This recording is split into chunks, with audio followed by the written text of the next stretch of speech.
Back. So today I will be discussing on the sixth house. And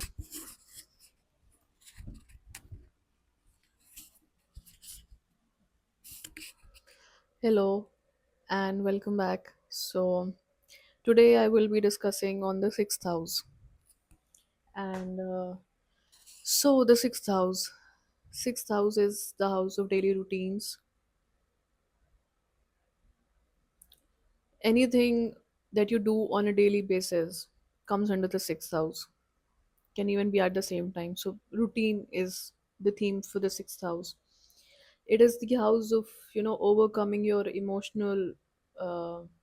your emotions to achieve something. It is the house where the grind takes place on a daily basis. The you know the struggles that you face on a daily basis, certain things in your life that will not be noticed by the people eventually, and also during or in the middle of the process, and will be overlooked, will not be will not people will not be aware of the small little struggles, the big struggles too that you go through. Is the sixth house. It is when you it is the house of waking up and getting your life together. So through certain small little actions. In classical text, the sixth house is called the Rog, Rin, and Shatru house. So it is the house of your diseases, the house of debt, and the house of your enemies. So it's not a soft house, it's not a soft place. So it's a place, it's that that area or that facet of your life where you sort of resist, or you want to resist, you do not want to face those things, you do not feel like doing it. So yeah, not feeling like doing it is the sixth house, where you maybe just want to chill a little longer, you want to listen to music a little longer, you want to maybe eat your favorite food which is not healthy for a while. So that is the sixth house. It is the house where you sacrifice small certain it could where you sacrifice for the greater good, for a better future, for a better return, or in the hopes of a better return. And sixth, Virgo is the natural sign here, ruled by Mercury.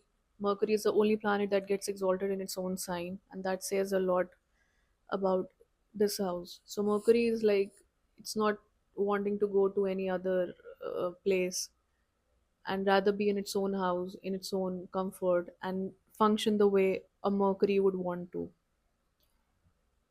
which is through wit, which is through using your head, and sometimes using shortcuts, connecting the dots, analyzing, and auditing.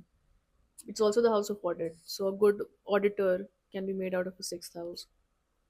So doctors, CA, lawyers, the grind, the daily grind, and the daily, this and that is the sixth house, where you're out and about. Sixth house, it's a house where you sacrifice. It's a house where you show courage. It's a house where you show it's a house where you show the hidden courage, where it's not very prevalent, and it's could be both physical, on a physical level and on a mental level, and could be both together.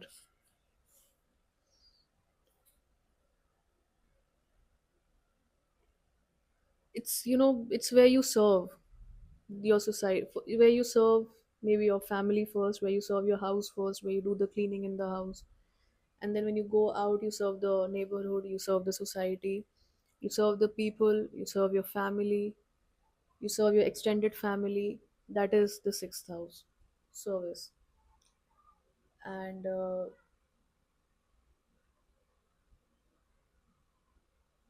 it's, yeah, you serve here, I mean, and that is, I think that can be a big takeaway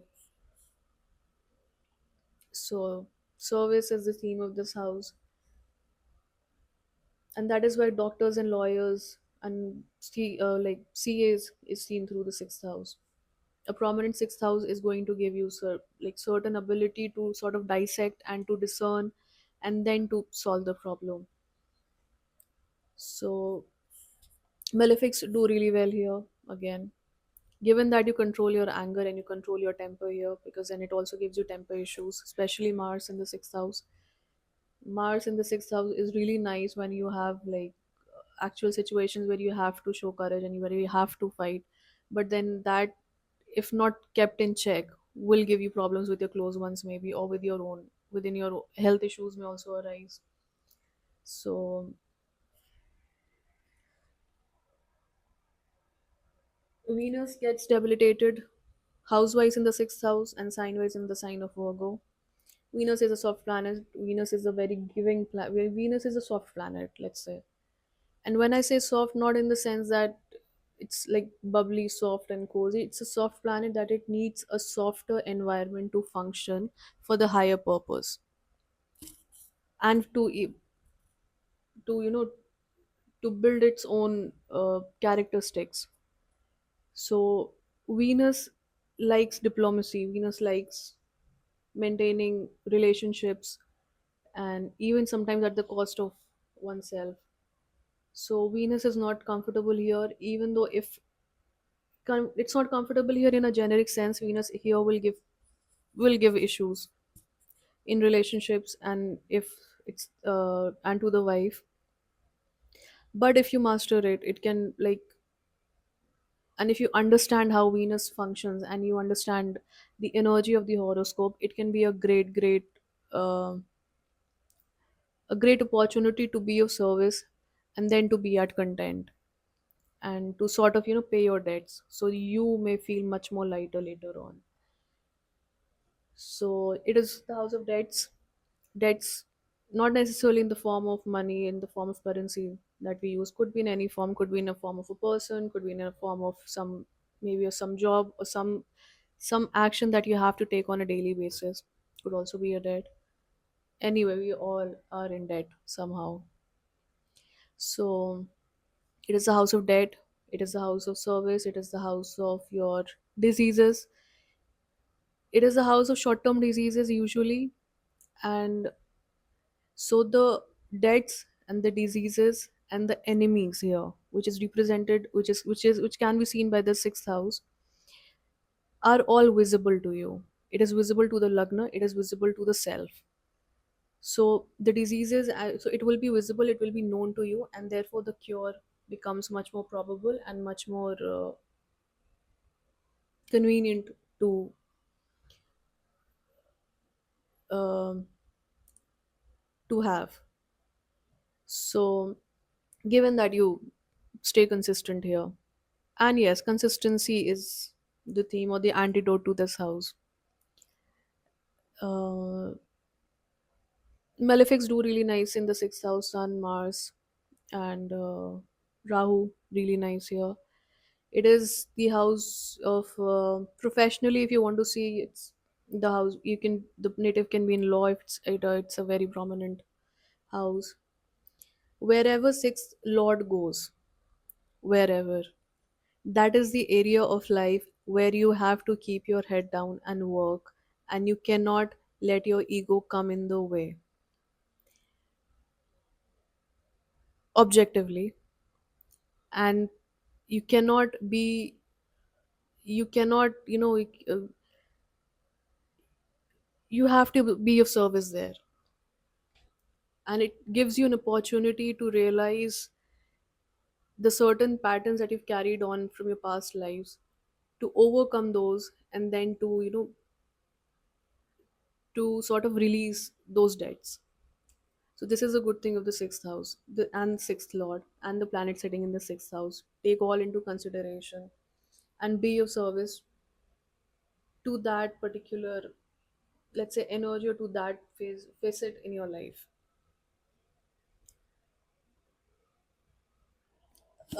Six. What else?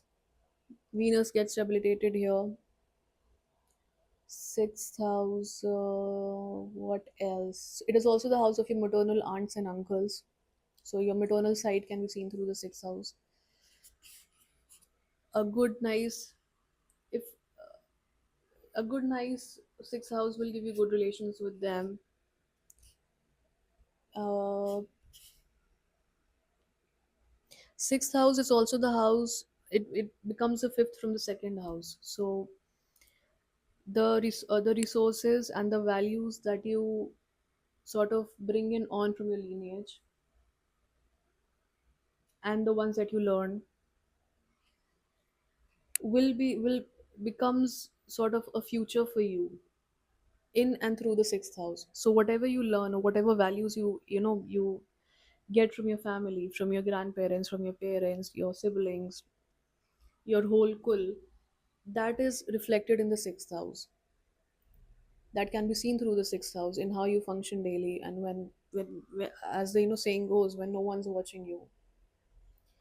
So yeah, so that is the sixth house. Then it is also the house of what you do when no one's watching, of what you do when you feel like giving up and you do not want to continue anymore.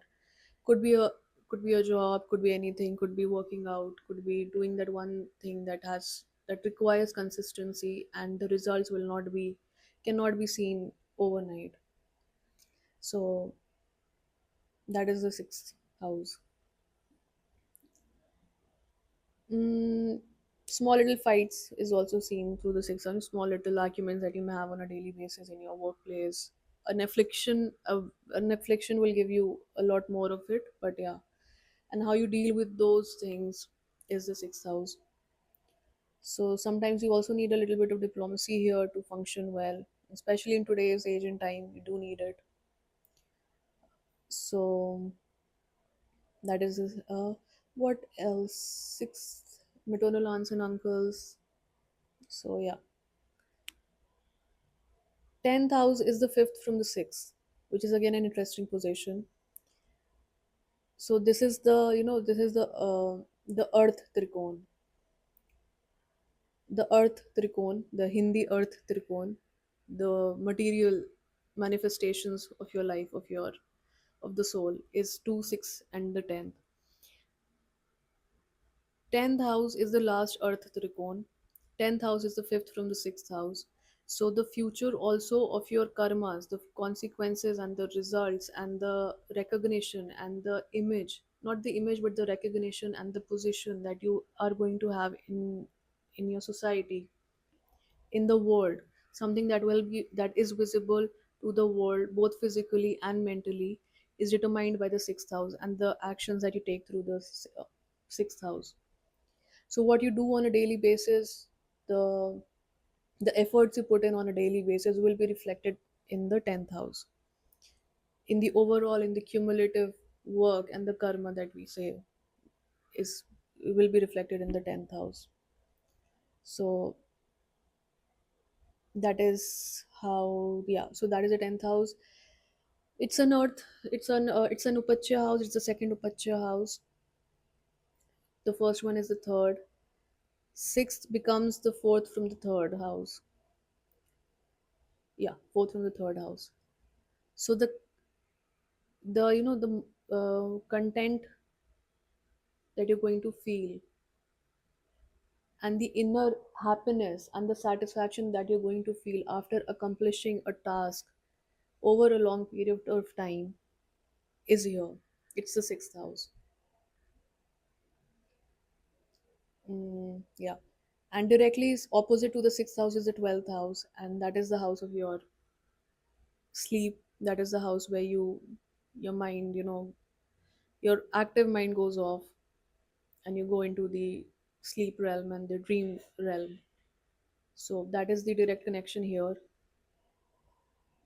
Any planet sitting here is going to have an aspect there. It is going to affect good, bad, medium, whatsoever manner in the 12th house directly to your the sleep habit or the sleep schedule or the type of and the quality of your sleep will be determined by the planet sitting in the sixth house. So yeah, so that's that on the sixth house. Thank you.